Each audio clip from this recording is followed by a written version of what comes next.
It's very nice to see you here this morning. I think what we'll do is we'll begin opening and closing prayers. For those of us here who have it, I think it's available on the KPL website. A little higher, a little loud. Yeah, absolutely.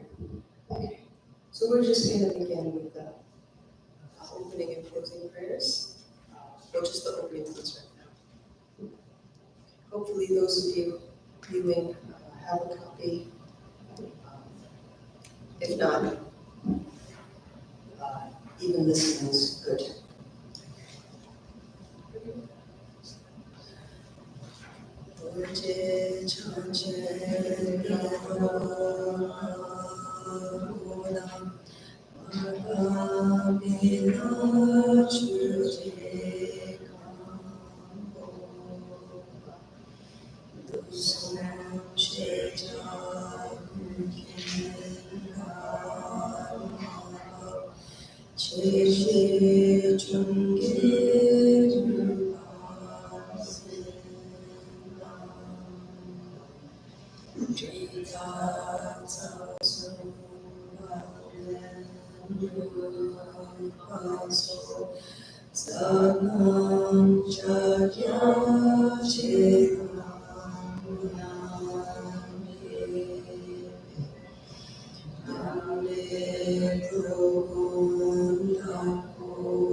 so Cholam Ruwa Shinji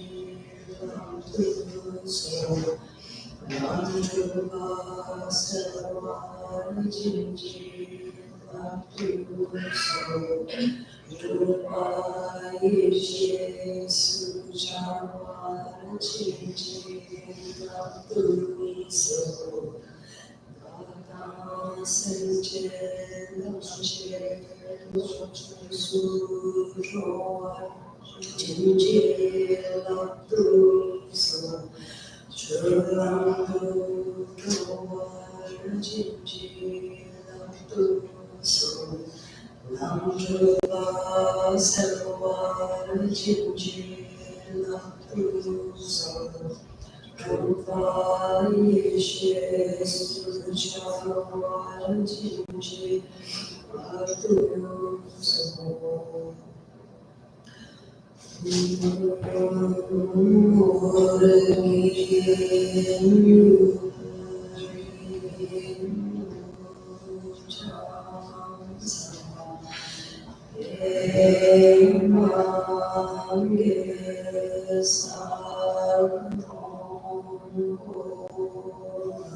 Before engaging in Dharma activity, it's very important to establish the proper motivation, and that is the vast motivation of Buddha teaching.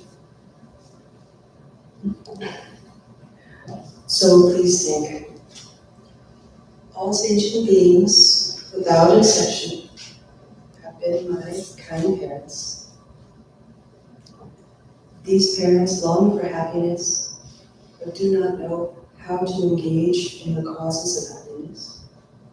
They do not want to suffer, but they do not know how to abandon the causes of suffering. In order to free them from the cycle of suffering, I will now listen to the sacred Dharma in order to accomplish their end. I will do this for all sentient beings, my kind parents, and establish every one of them at the state of a fully enlightened Buddha. When listening to or studying the Dharma, please maintain the proper conduct, which is to be actively interested, appreciative and happy to be receiving Dharma teachings, and to be fully attentive and undistracted, so that you don't forget the teachings you receive, and to maintain a clear, calm, and open mind when listening, so that negative states of mind or unworthy motivations do not corrupt the teachings. Great. All right. Now that we've established the proper motivation and conduct, then we can begin. So I'm very happy to be here with you all today, and that we've gathered again to discuss Buddhist teachings. The last time we met, we were discussing the precious human life back in March 2023. And since then, I've given birth, and my daughter just turned 1. So if you hear baby sounds, it's because she's in the room.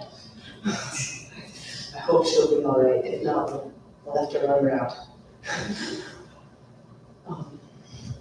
Can everybody hear me? Oftentimes, I'm told I have to speak up. So I'll try to do that. Can you fix something? It doesn't need to be close and stuff like this. Oh, I okay. will adjust everything. Okay, I'm sorry. I wasn't sure. This will be good. Okay. You all can hear me okay? No, not yet. Oh, okay.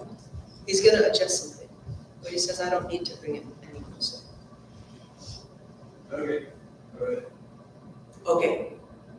So hopefully this will be all right. A little bit echo. Okay. I often need to project. Okay. So this weekend, we will discuss how we can encourage ourselves and deepen and strengthen our practice in this busy world with our busy schedules. So there should be a handout. Hopefully most people have one or no.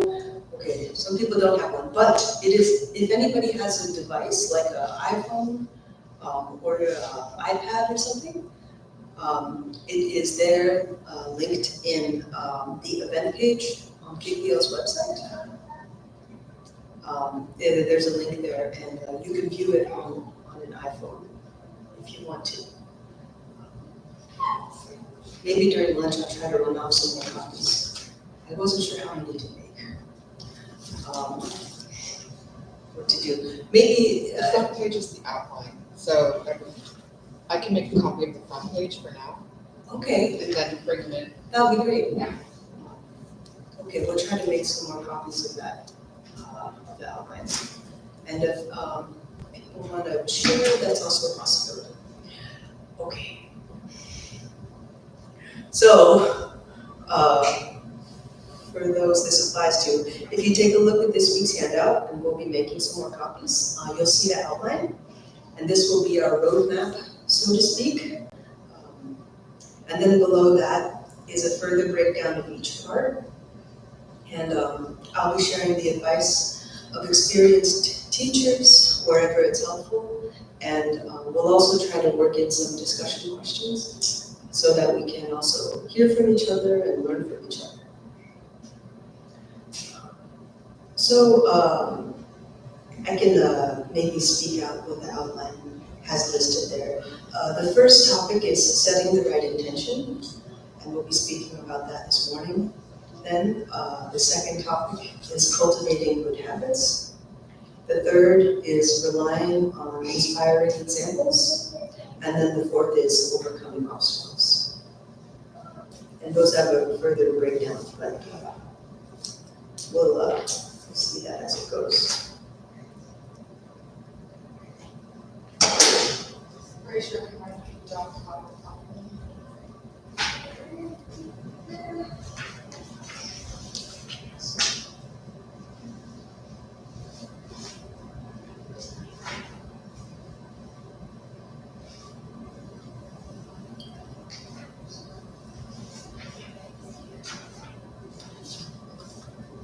And maybe during lunch break, we could try to copy it. Thank you. All right, great. Oh, great. So now that everybody has it. So as for the first topic, setting the right intention, it has two subsections. The first is establishing an accurate understanding of our situation and that of all beings. And then the second one is giving rise to the wish to help beings, which can take the form of compassion, bodhicitta, and meditation. So, as you may know, before we begin anything, it's helpful to set the right intention. And this is especially true of our Dharma practice.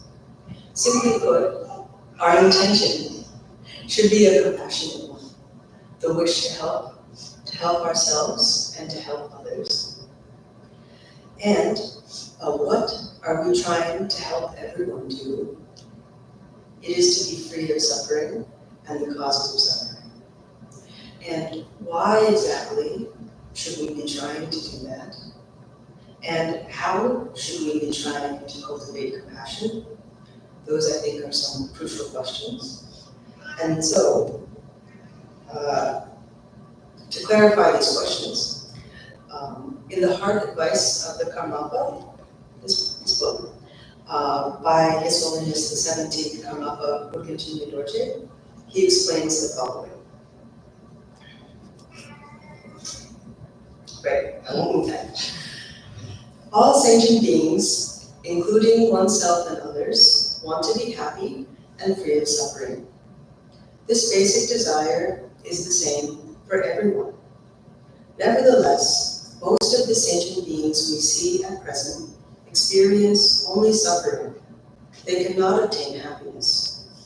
Just as we have a desire to clear away the suffering in our own experience and to enjoy happiness, through meditating on compassion, we come to see that all other beings have this desire as well. So, other beings are not only worthy of our compassion, they are also the cause of our meditation on compassion to become possible.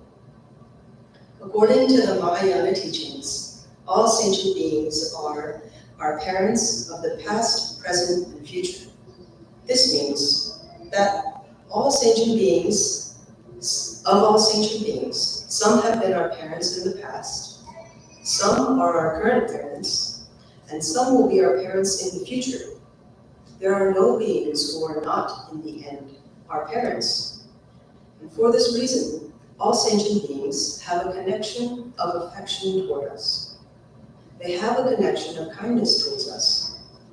These affectionate and kind parents are trapped in a state of suffering, unable to actualize their desire for happiness. It is crucial for us to begin meditating on compassion for them in this very moment. I think that this explains clearly why it is necessary to include not only the benefit of ourselves, but the benefit of others as well, in the purpose of our meditation on compassion. When we practice the meditations on compassion, it is not enough for us to simply feel a compassionate sensation in our minds. We must bring our meditation on compassion to the deepest level possible. In order to make our compassion as deep as possible, we reflect on the suffering of sentient beings in all 6 realms of samsara. And for those who might not know what this is, according to Buddhism, sentient beings take birth in the 6 realms of heaven, demigods, humans, animals, hungry ghosts, and hell. These sentient beings who are undergoing such intense suffering are the same beings who are our kind parents of the past, present, and future. In short, all of these sentient beings are individuals with whom we are connected. Therefore, since we are connected to all of these beings, it is possible for us to further our connection to them by bringing them benefit. The most excellent connection we could possibly make would be to cultivate the heart of compassion for them and to think of ways we can reduce their suffering. Reflecting on our connection to these beings, we must engender a compassion that cannot bear their suffering to endure any longer.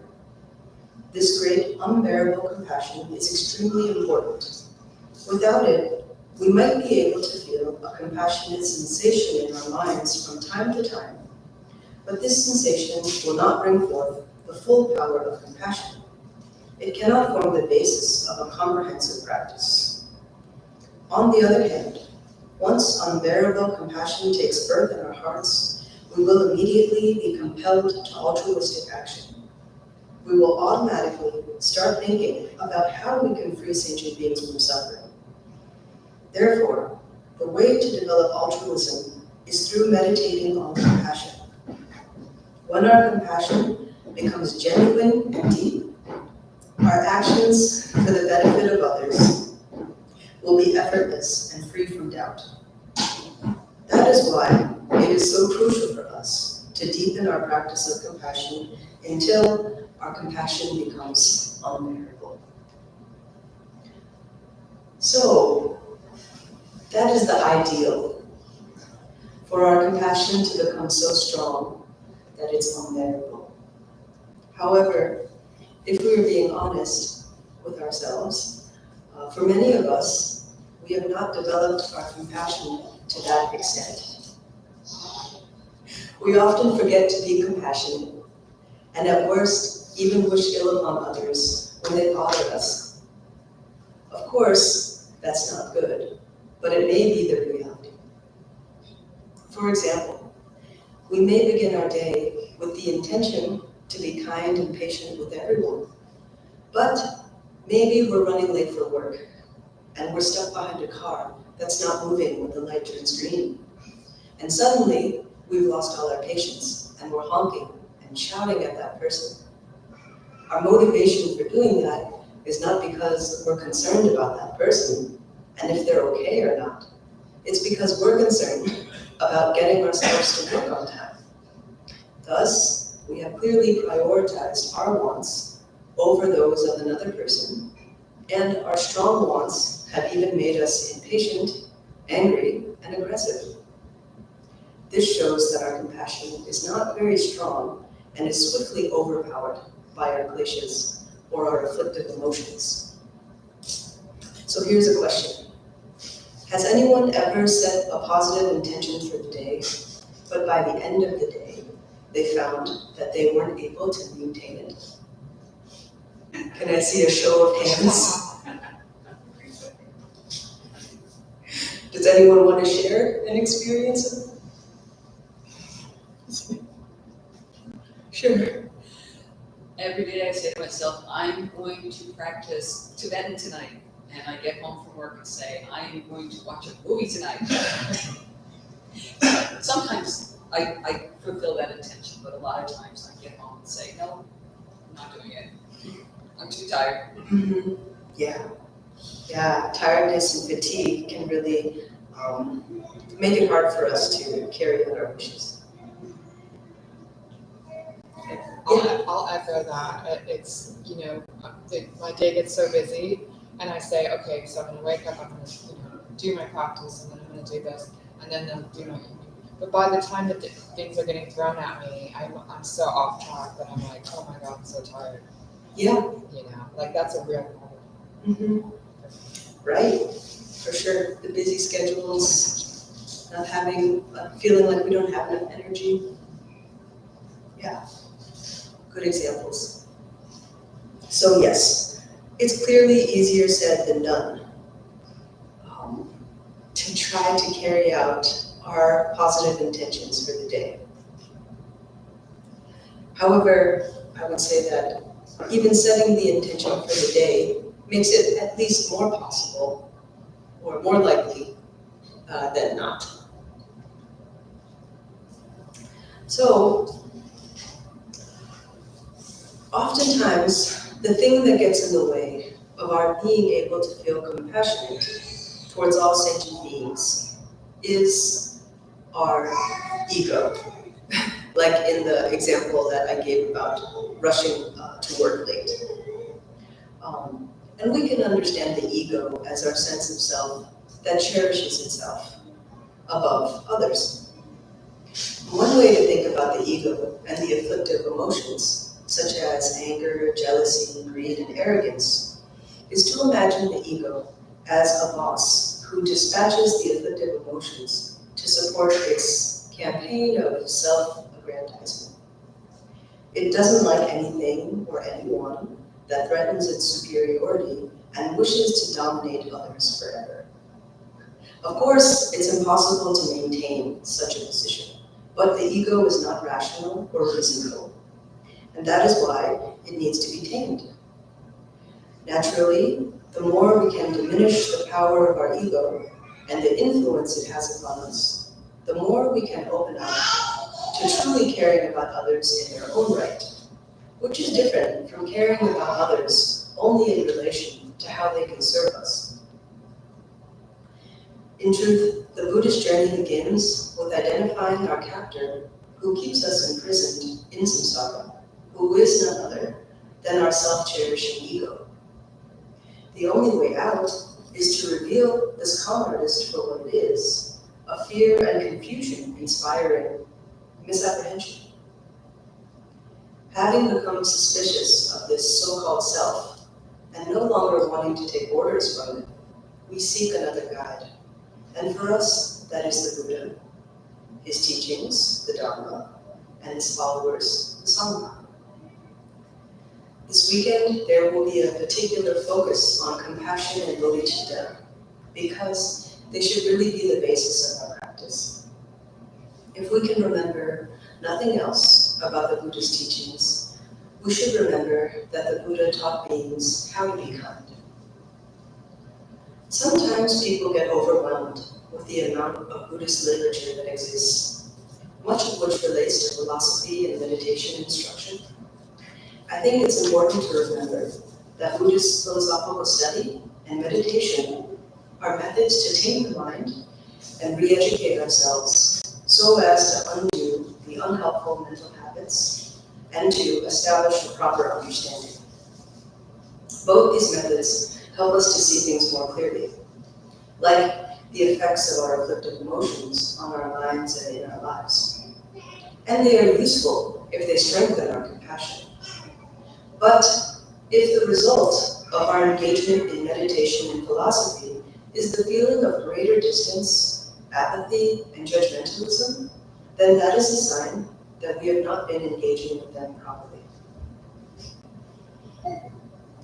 I'd like for us to return to bodhicitta and listen to what Venerable Bharatupa Rinpoche has to say on the topic from his book, Living in Compassion.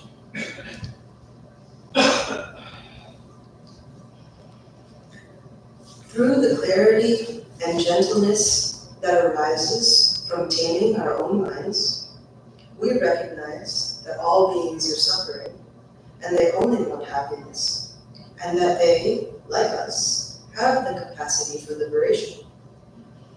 With this recognition, we extend our aspiration to the happiness, freedom, and ultimate enlightenment of all beings, not just ourselves. This vast and profound aspiration forms the basis for the approach of the Mahayana. The method of training the mind in this path involves developing what is known as bodhicitta. Bodhicitta means the mind of awakening.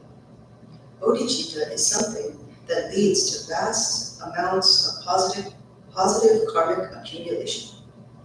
It is said that if the karmic merit of bodhicitta had form, it would fill the universe and still not be used up. Essentially, what is meant by the mind of awakening is the sincere wish that others be happy.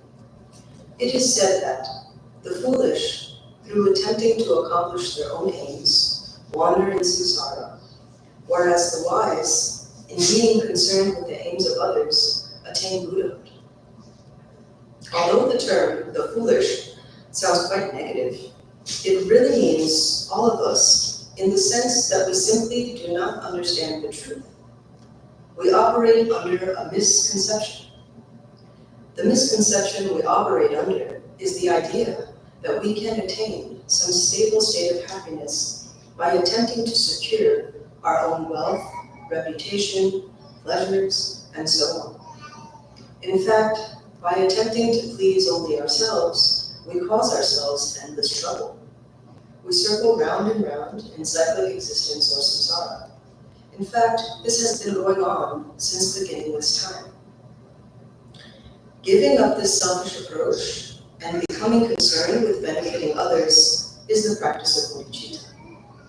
In realizing that just like ourselves, all other beings equally wish to be happy, and all other beings equally wish to be free from suffering, we will see that accomplishing the happiness of all beings is more important than accomplishing our own. This giving up of concern for oneself, which is bodhicitta, is the cause of becoming a Buddha. Therefore, it is said that through being concerned with benefiting others, the wise become Buddhas. All of this starts with the engendering of bodhicitta, the mind of awakening. Developing bodhicitta is merely a commitment of the mind. It is not the acquisition of something from outside. It is simply a change of attitude. The change consists of no longer being so concerned only with yourself, but being more concerned with others. This is the essence of living in compassion. I think it helps, as Rinpoche suggests, to view the engendering of bodhicitta as a change in attitude, as a commitment of the mind. It doesn't have to be something that requires life-changing events or any dramatic show. In fact, it is internal and invisible. However, giving rise to bodhicitta has a profound effect and gives a person much more strength, bravery, resilience, and purpose than they ever had before. In fact, the unbearable, compassionate desire to help beings takes two distinct forms.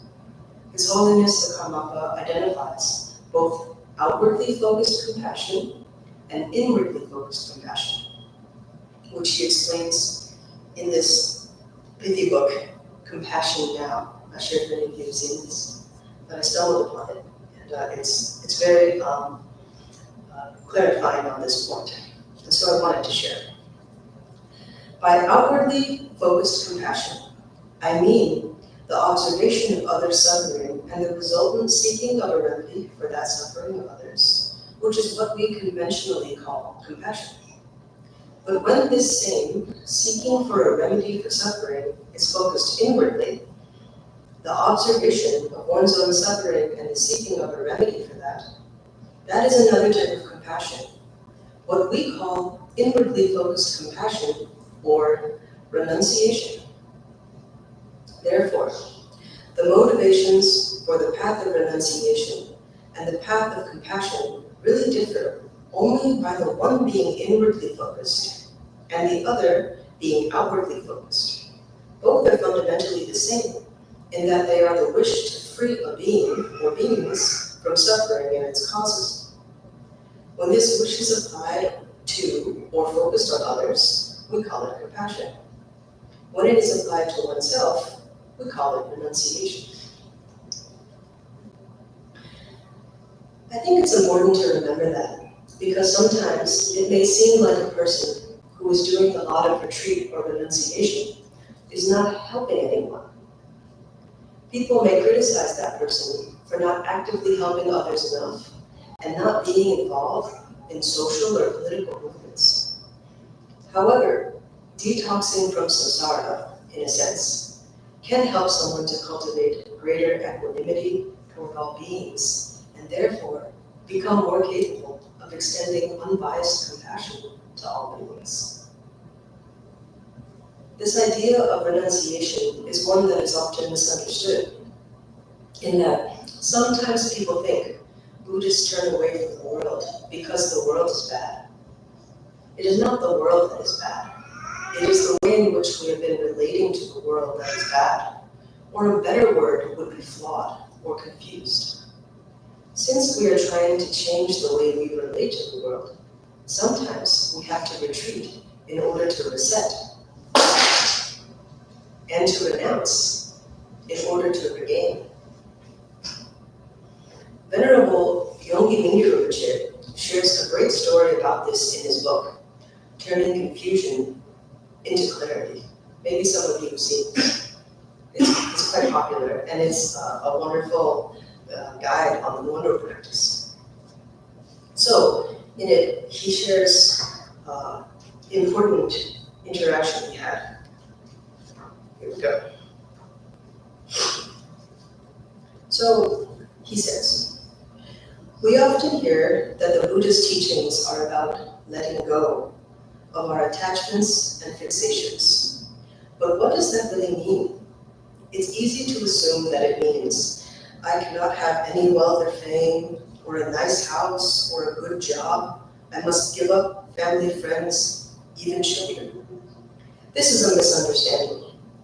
What we need to give up is our attachment. When I started my own wondro, which is the Tibetan word for foundational practice or the preliminary practices, when I started my own wondro, this was not at all clear to me. In my tradition, wondro comes at the beginning of the traditional 3-year retreat. During this time, all forms of distractions, including friends and family, are eliminated or minimized in order to intensify total immersion in Dharma study. When I was 11, I began to live most mostly at Chime Lama Monastery in northern India. I started my 3-year retreat 2 years later, and soon confronted this apparent contradiction. On the one hand, we seem to be learning that wealth is okay, food is okay, fame is okay, it's all in the mind. On the other hand, it sounded as if we had to give up everything. One afternoon, I paid a visit to Sanjay Rinpoche, my retreat master. I explained that his teachings made it sound like I had to give up my life as I knew it. Do you mean total renunciation? I asked. Do I have to go into the forest or live in a cave? He answered with the teaching that a Buddhist master of ancient India named Tilopa gave to his disciple, Naropa. Tilopa said to Naropa, "Phenomena cannot bind you to samsara. Only your own grasping can bind you to samsara. The point is to let go of grasping." He watched for my response before continuing. Then he said, "This does not mean to indulge in material comforts. That will never bring happiness. With letting go, you can live happily in a cave or in a palace." To demonstrate the difference between letting go and giving up, Selje Rinpoche held his old bodhisattva mala in his left hand, with his palm facing down and his fingers closed around the mala. So let me also demonstrate this, because I think it's helpful to see. This is the demonstration. To demonstrate the difference between letting go and giving up, Selje Rinpoche held his old bodhisattva mala in his left hand, with his palm facing down and his fingers closed around the mala. He said, "The mala is experience, and the tighter you hold it, the more a few beads slip out from the sides of your clenched fingers. As you struggle to contain all the beads, your hand gets tighter and tighter until you become so tired that you finally stop struggling and give up." He loosened his grip and the mala dropped to his lap. "But," he continued, "letting go is not the same as giving up. Here's another example." He held his hand flat with the palm facing up, allowing the mala to rest on top. "This is letting go," he explained. "Phenomena are okay. Wealth is okay, money is okay, perception is okay. The problem is grasping. This demonstrates letting go. You are not grasping the mala, yet you still have it." The main difference between the hand facing down and the hand facing up is wisdom. Letting go has wisdom. If we grasp too tightly, we become hopeless. The most important part of this training, this turning the mind from samsara to nirvana, is letting go of grasping. It may come as a big relief to learn that attachment and grasping are the main obstacles to our happiness instead of our nice house or prestigious job. But letting go is not like taking the trash to the dump. Detaching ourselves from the stuff of samsara might feel more like pulling our own flesh away from our bones. Generally, we cannot jump straight into the mind of non-grasping without giving up anything on an external level. For this reason, the path includes practices that encourage varying degrees of renunciation. Meditation itself expresses renunciation.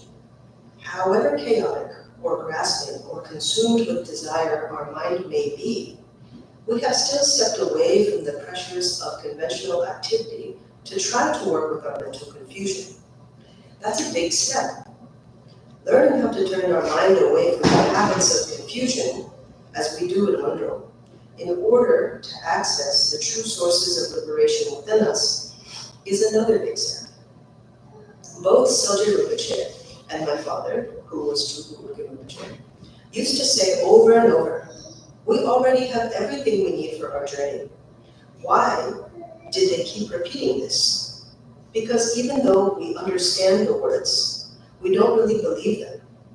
No one believes them 100%, and that's okay, because we have to start someplace.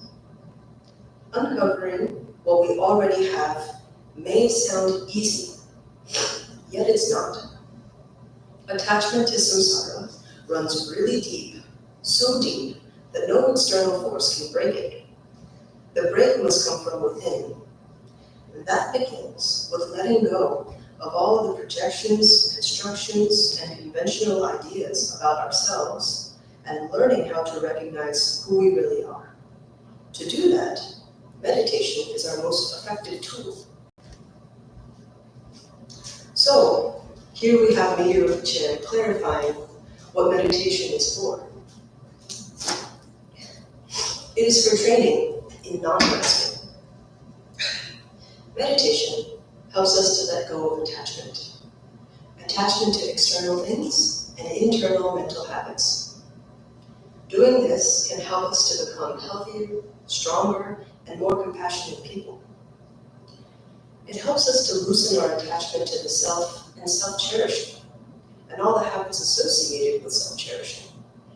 Ultimately, it can help us to cleanse our afflictive emotions and attain enlightenment so that our ability to help all beings becomes limitless. As Selje Rinpoche explained, it is through wisdom that one is able to go from grasping to non-grasping. Without mind training, we will be caught in the endless loop of chasing what we want and running away from what we don't want. That is because it has been our habit for such a long time. It's as if desire and aversion dictate our entire lives, and it becomes very hard to break away from their control. For the most part, most people are unaware that they are being led around by desire and aversion, which are both functioning to support the deceptive ego. So, here's a question. I'm wondering, does this sound true or accurate to you? Have you witnessed yourself or people you know being caught in the push and pull of desire and aversion? Anybody?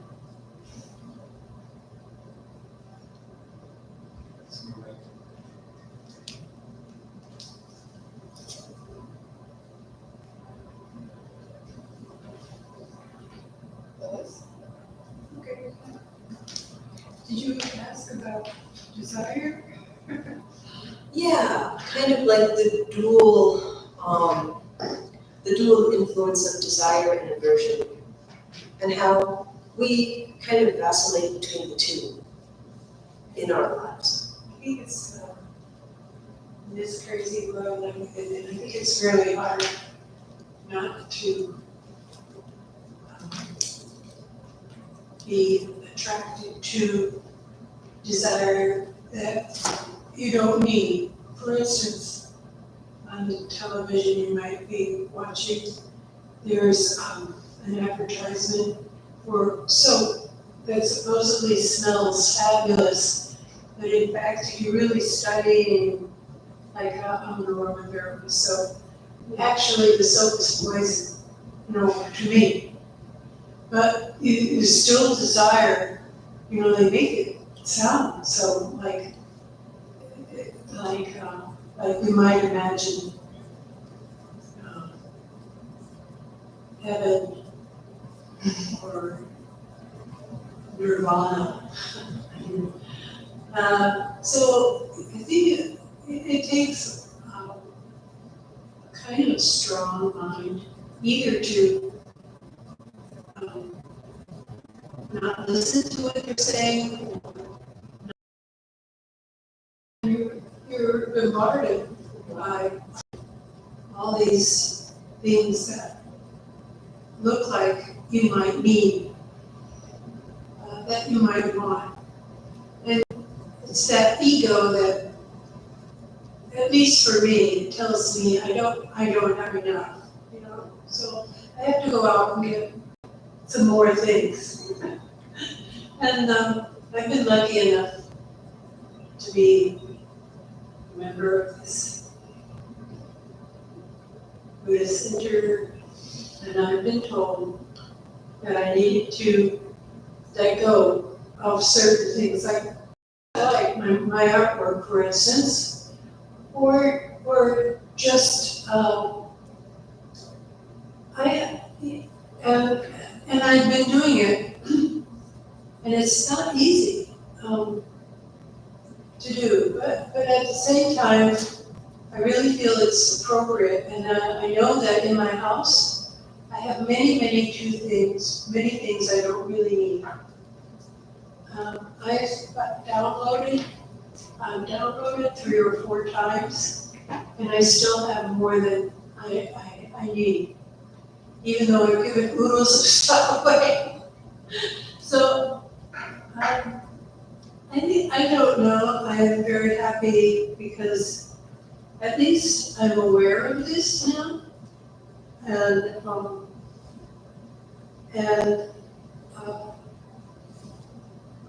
I'm here because I am a person that goes, I do periods where I feel like I'm doing really good practice and it feels terrific and I'm happy.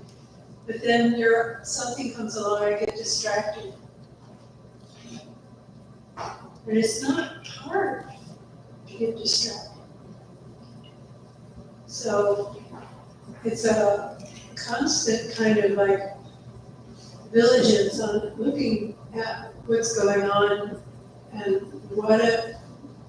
sometimes I enjoy doing absolutely nothing with my mind.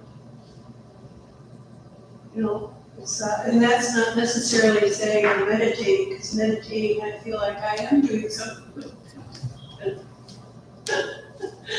So it's just, I like to say that it's being human, but I did hear a master say, since I had an accident and I was watching a lot of YouTube and Saitito. Anyway, he said, someone came to him and said, well, I'm only human. And he said back to them, I'm not accepting that.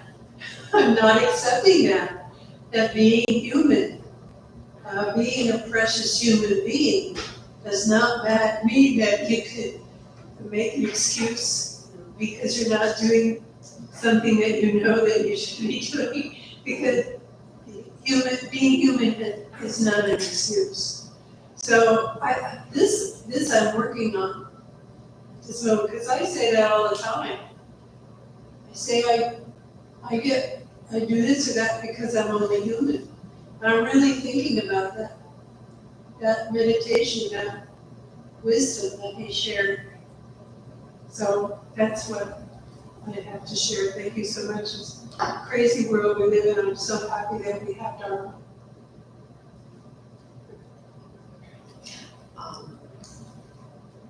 Thank you so much for this. I just want to respond to a couple of things that you said, and then we'll let other people respond. You bring up a really important, let's say, obstacle or a difficult point, which is that it's very easy to get distracted and to be convinced that we need more things in a country and a greater world that specializes in advertising and marketing, that is trying to convince us that we need these things. So that is their intention. And so it's no surprise that we start looking at what we have is not enough, or that we need something better. And I think everybody falls prey to that. And like you said, it takes a strong mind either to not believe it, or it takes a very intentional approach to avoid it. That's for sure.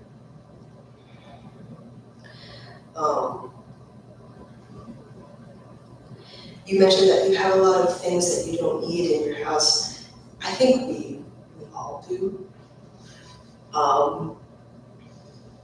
I think, as you mentioned, we all have lots of things we don't need, and we're kind of always in the process of accumulating more things we don't need. And I've actually heard our Lama Topum say, he noticed that Westerners have a hoarder habit. I think he's speaking, from a perspective of someone from Tibet, and comparing kind of how the different people live their lives. And he says, I can't believe all the things that Westerners keep, like really orders. Like how many feet do they have? How many hands do they have? They have all these things there. But the thing is, I think a part of it is kind of denial, because we don't want to think about death and that we don't need all those things and we're going to die. And so like, how many things do we really need? How long are we even going to live to have so many things? And I think that that's part of it. Is in denying that we're not going to be around for very long, we convince ourselves that we need lots and lots of things and acting like we're going to live forever. You mentioned that, sometimes there's periods where you have like good and consistent practice, and then sometimes you get distracted, and that it's easy to get distracted, and that you need constant vigilance. I really appreciate that phrase, constant vigilance, because I think you're right. I think we do need constant vigilance. I don't think that's an overstatement. I think that I mentioned how, our true enemy is the ego, but it's not as if, like, it comes banging at our door. In fact, I think a lot of the times that we kind of find ourselves slipping, it's because of more subtle intrusions, like laziness or fatigue or distraction, and it's harder to link that to, say, like, an enemy that we could identify as like the ego. But it's just things. It's one thing and then another thing, and then we weren't able to do our practice today, and then the next day, and then for a week, and things like that happen. And I think it's because we're not upholding the constant vigilance, because we kind of let that lax, and then things can start to break down. So I appreciate you bringing up that phrase. And also, I think you're saying Taisik Rinpoche, right? Him saying that he's not going to accept his student using the excuse, I'm only human. I think that's a great example, because we always try to make excuses. And to say I'm only human, it means that we're not going to take up responsibility for our actions. In a sense, right? That because we're a human, we're therefore bound to have some type of flaw or failing. And that's not true. But we like to say that so that we can eschew, the need to change. And I think we do that in a lot of ways. We try to deflect responsibility, or we say things like, well, I'm not perfect, and so that's why this and this happened. Or even sometimes we say that outwardly to other people and say, like, I shouldn't get too far in this, but I do think that it's helpful to hear that we have teachers who are going to hold us accountable and make sure that we can't keep using the same excuses that are preventing us from improving ourselves. Thanks. Other people want to? Yeah, I'm gonna pass it. Sure. So, but I wanted to say one thing, Jeff. Yeah, I thoroughly agree with that last comment about using I'm only human as an excuse, because there's always a possibility. If there's no possibility for being better or improving ourselves, then what's the point? So that's really good. And yes, I agree with the desire. I have a media background, so a lot of the advertising is really a thief, right? Because it's trying to get you to spend money on a product that you don't need, and it is a distraction. So one way I look at it is, I'm not going to be deceived. Like I'm still susceptible, of course, because things are very good. It's pleasurable, right? And it's going to bring me a little bit of pleasure right now, and I deserve it because I worked so hard. It's not that it's replacing anything. It's not a true sense of value. It's just, I don't know, there's ways that we can justify it. Like, there's ways I justify the things that I have. But yeah, it's a very slippery stuff, that one. But it is also, it is psychologically, the media is developed to make people believe in things to be happy, so that they'll spend their money. I mean, it's, you know, the nephew of Freud came over here and he developed that. He said, oh, it's playing with people's desires and making them think. So it's very manipulative, the advertising agency. I was watching the Supreme Court this past week, and the activities of some of the Supremes who may be being seduced by money and also having an aversion to it because of the oath that they take. I can only imagine the pull and push between the desire for the money and the aversion to the behavior that it's pulling out of them. It was heartbreaking. That's all. Just see what it's doing to this country. It's heartbreaking.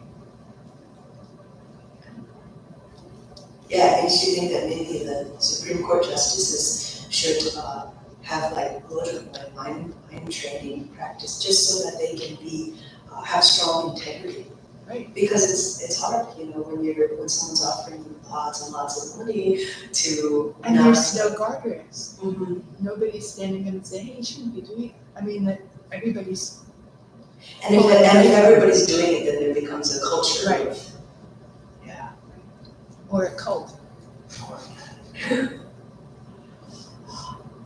So, I wanted, so I have for years struggled with addiction for not much, just basically tobacco and nicotine products. And it has been, it's a constant struggle. But in the end, the more I actually think about it, it's like, I like the thoughts, I like the whole ritual, I like that idea of, let's say, if I don't have cigarettes now, I want to think about it. And then that thinking about it, that sort of drives something, in me. And I'm like, okay, I'll go get it. And somehow if that happens, yeah, great. But then it's kind of like, on the other extreme, if you indulge too much and you feel like crap, and then you realize, I don't want to do this again. So it's this like extreme swinging of back and forth and back and forth. And sometimes you hate yourself because you want to smoke a lot or this, and then you're like, okay, but I need this and I need that. And so there's like, when you kind of are learning to like, oh, sometimes it's like you want it so bad, but it's weird because it doesn't just apply to that, but with other things, like if you want something so bad, you push it away, but sometimes if you just let go of it, it's just like, oh, there's like a pack of cigarettes on the road that's not even open, wow, I'll take it. And, I'm just kind of learning that, I guess in my experience, gradually letting go, because if you make that extreme mindset, I will just stop, I will renounce, it's later on, there's going to be a pull so strong that it's just, it pulls you in, and it just happens just like that. That's all it takes, just one cigarette and then bam, the whole mindset. So I'm just like, I definitely agree with that, but as far as I'm seeing in like my experience, it's like kind of like a gradual, like step-by-step letting go. Instead of like an extreme letting go, an extreme push, extreme pull. And this just also applies not just for addiction, but like other situations in life where it's like you just kind of, let it happen, and it's not too bad. It's not too bad if we're able to sit with it fully, but it's going to happen again and again and again and again. But it's like it's sort of renunciation, or at least kind of seeing through it. That's all it's shame. And yeah, it's not going to make you feel better. It's maybe for a few seconds, but what's that? And yeah, just wanted to share that. Thank you very much. Thank you very much for sharing that example, because I think it can be applied to anybody who's dealing with addiction to something. And lots of people have dealt with addiction. And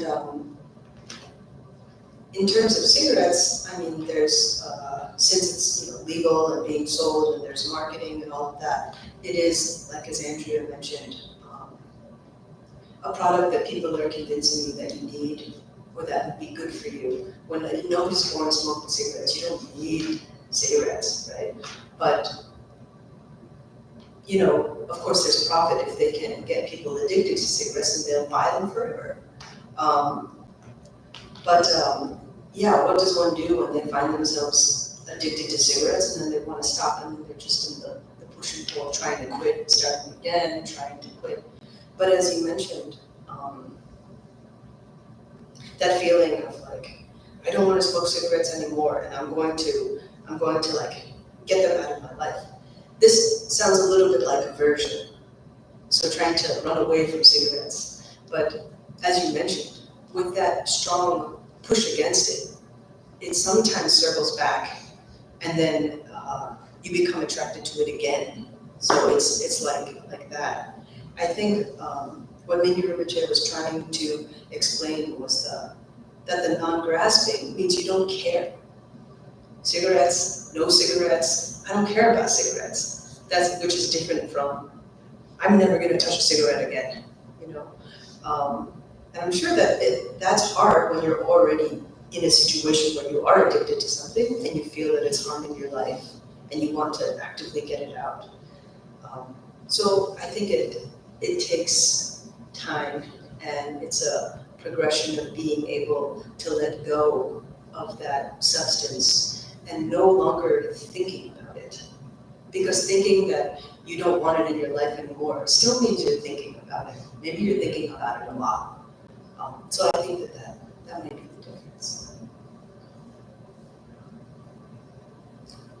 Lilia?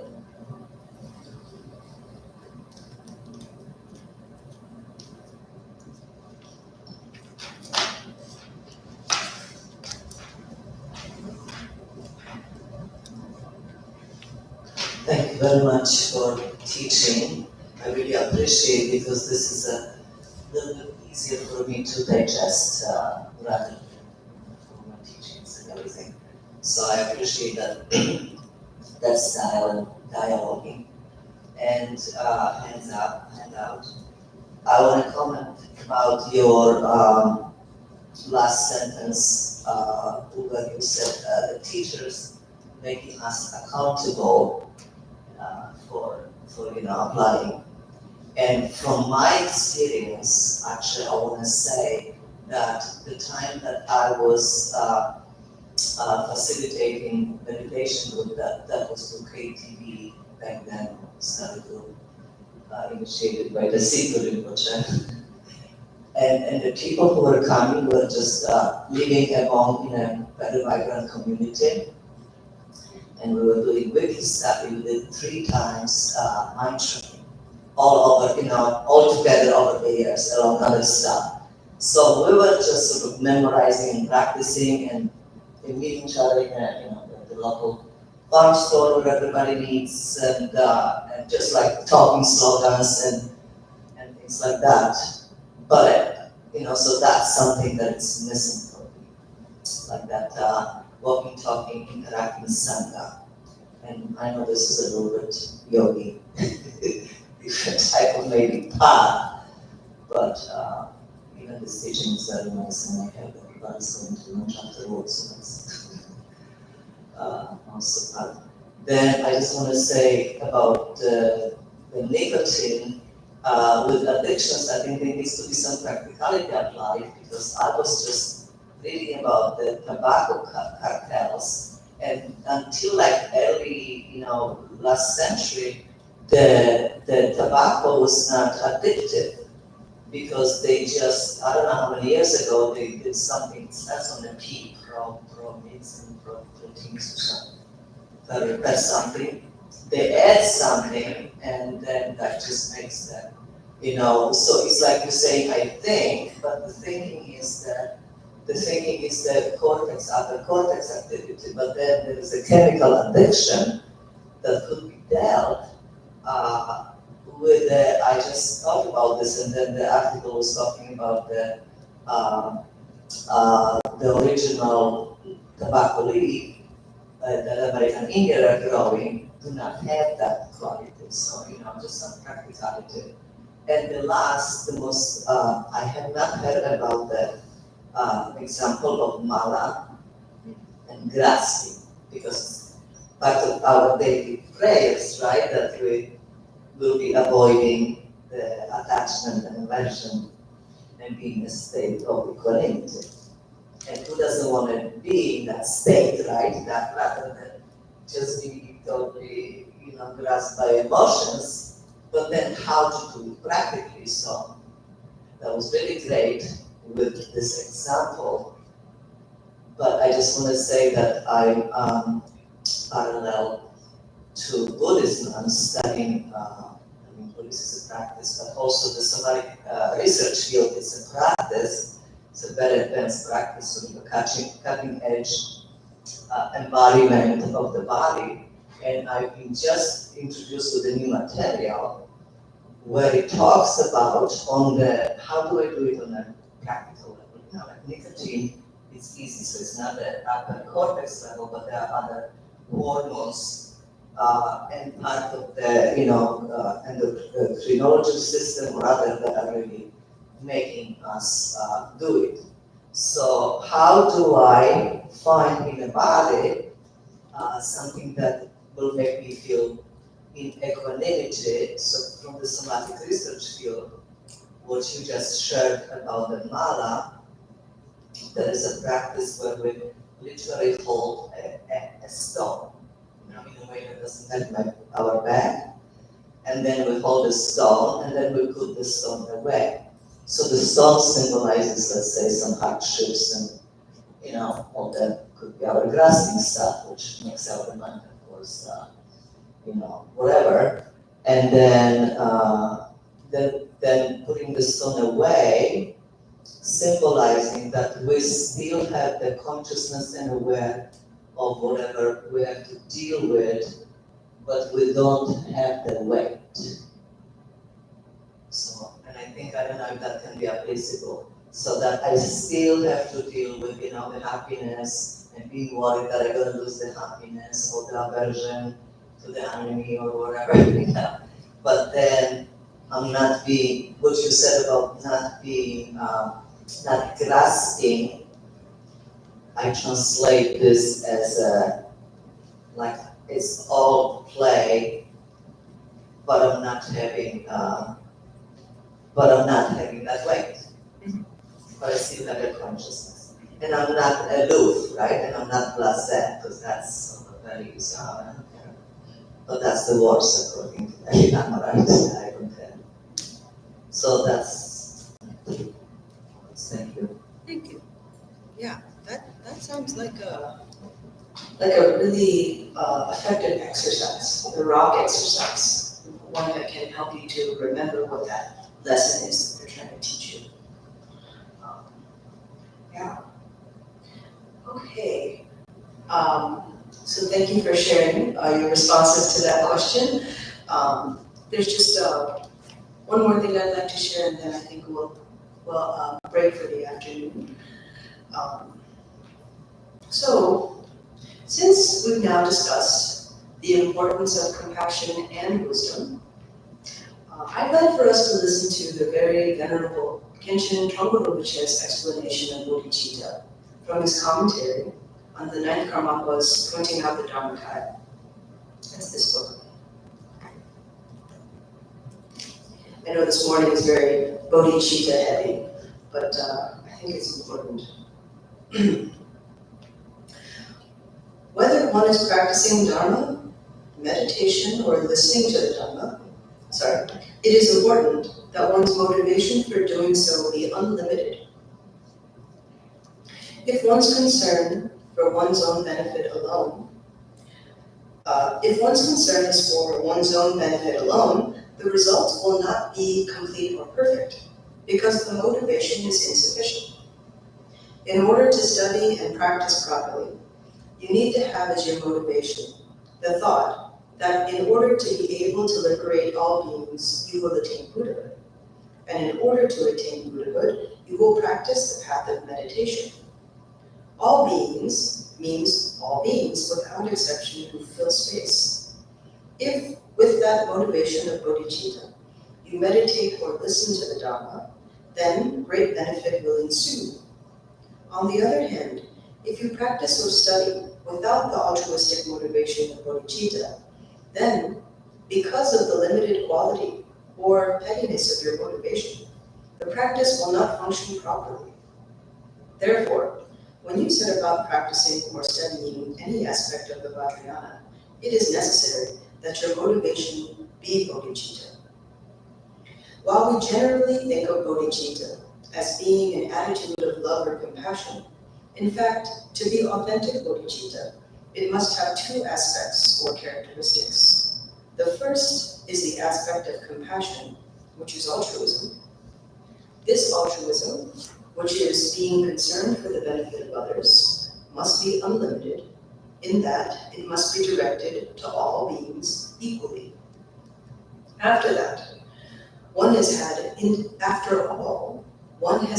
intimate family connections as mother, father, and as child throughout innumerable previous lives with all beings.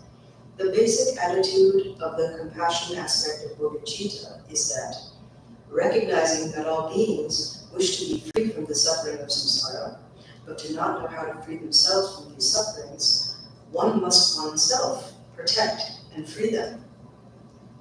The second aspect or characteristic of bodhicitta is prana, which is also understood as wisdom or knowledge, that is focused on perfect awakening. This means that your intention to free all beings is not limited to the idea of freeing them merely from their present sufferings, but from all of the sufferings of samsara. Therefore, through prana, your wish to benefit beings is focused on bringing all beings to the state of complete awakening of Buddhahood. So whenever you practice or study, and when you receive teachings, please do so with this special intention. Please think, I am studying and practicing in order to bring all beings to the state of complete freedom from samsara. But please try to remember this twofold motivation of bodhicitta in every session, and also when you practice, because it will cause your practice and study to be of much greater benefit. So here we see Trungpa Rinpoche making a point of identifying the two aspects of bodhicitta, compassion and wisdom. They go hand in hand. Having compassion for beings is what inspires us to act and make an effort to become better, more capable people with the power to help others. But it is only through wisdom that we can bring about the greatest good. We can't help others if we ourselves are trapped in the self-centered loop of grasping, of desire, and aversion. Therefore, we must persevere in our training so that we can help beings as much as possible. So, I hope that helps us to set the right intention for our Dharma practice. We'll meet again this afternoon at 2 p.m. and continue on to the second topic, cultivating good habits. So now, let's please dedicate the merit of this morning, which is in the closing prayers.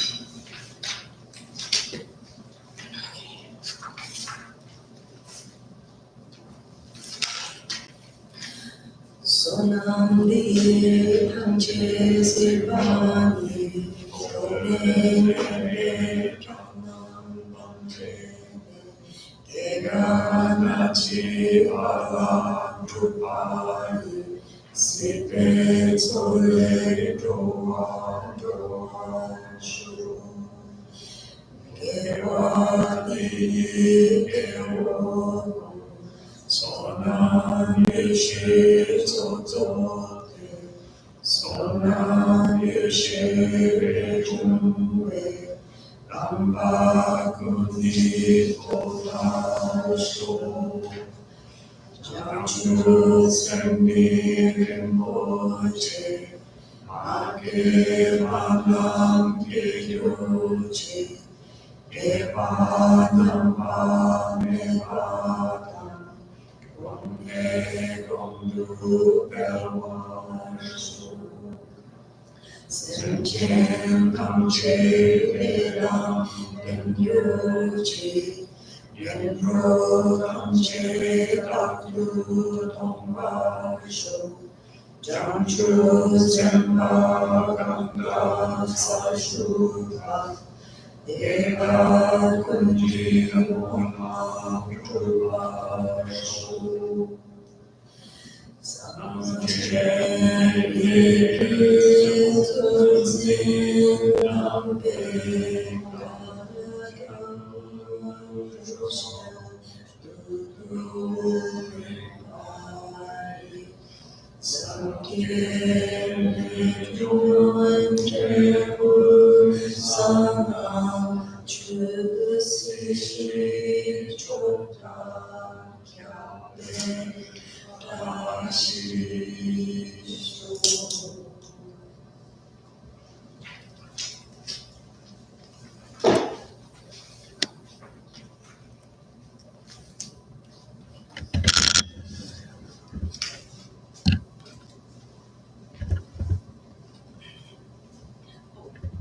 There will be lunch downstairs for anybody to have lunch. What does chicha translate to?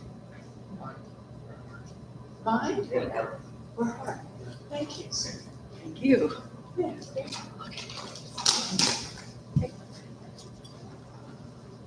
I'll make the copies after.